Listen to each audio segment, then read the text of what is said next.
Many people around the globe are familiar with the term American Dream. But what people don't know about America is that there are 500,000 homeless people roaming the streets.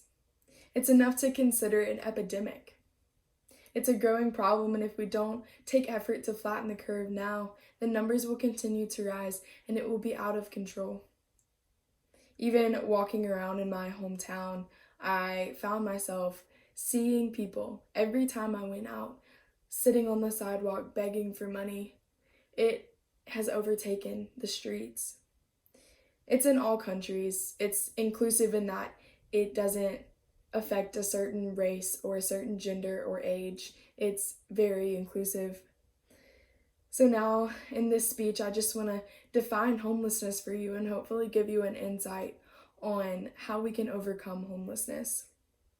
According to Merriam-Webster Dictionary, homelessness is defined as having no home or permanent place of residence. It's a very simple definition, but it is too common. 8% of homeless people in America are military veterans.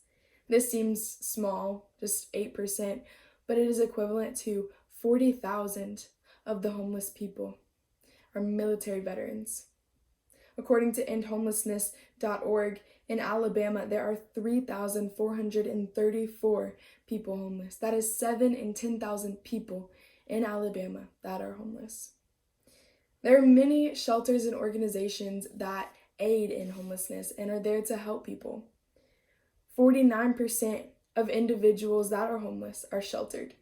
21% of families that are homeless are sheltered. That is 70% sheltered homeless Americans.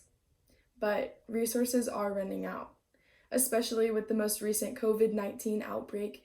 There are many places and shelters, organizations that are having to shut their doors and turn people away because of just how infectious the virus is. Now let's go into reasons why people find themselves homeless. According to nationalhomeless.org, numbers of factors play into being homeless. The first is poverty. Some people just don't have the funds to buy food, housing, insurance, and education. The second is foreclosure.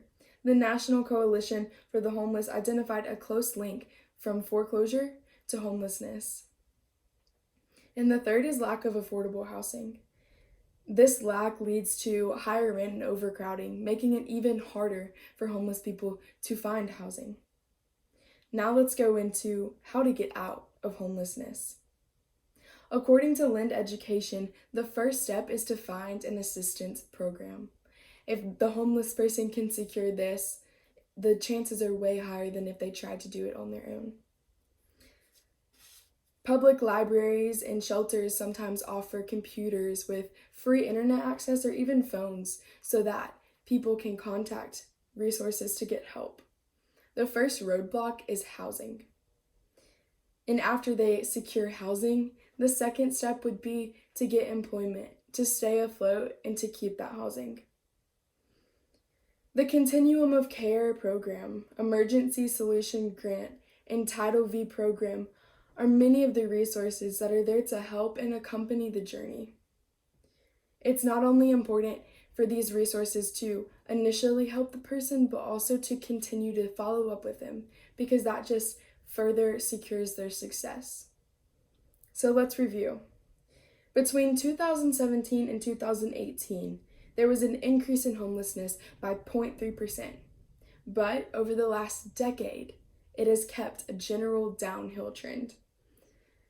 According to Solutions for Change, research and experience demonstrate that homelessness causes severe trauma to children and youth, disrupting their relationships, putting health and safety at risk, and hampering their development. Homeless children are more likely to have physical and mental health problems and experience hunger and malnutrition. 500,000 people, 500,000 in America, find themselves homeless today. It is rightfully an epidemic. It's spreading fast across the globe. It's widespread and it needs to be stopped. Thank you.